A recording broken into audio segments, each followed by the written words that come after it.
Praise the Lord.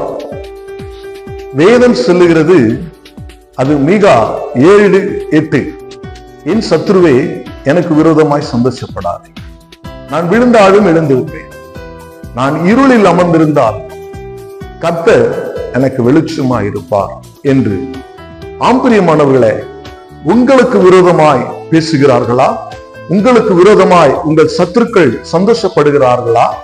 உங்களை துக்கப்படுத்தி வேதனைப்படுத்தி உங்களை மடங்கடிக்க நினைக்கிறார்களா? ஒன்றத்தையும் குறித்து கவலைப்படாதிருங்கள். என் தேவனாகிய கர்த்தர் நீங்கள் விழுகிற பொழுது அவர் உங்களை தூக்கி விடுகிறவராயிருக்கிறார். நீங்கள் இருளில் உட்கார்ந்து இருக்கிற பொழுது அவர் உங்கள் மேல் வெளிச்சமாய் உதிக்க உண்மையுள்ளவராயிருக்கிறார். இயேசுவை நம்புங்க, உங்கள் சத்துருக்கள் வெட்கப்பட்டு போவார்கள். நீ உங்களையும் உங்கள் குடும்பங்களையும் கிறிஸ்து தாமே ஆசீர்வதிப்பாராக.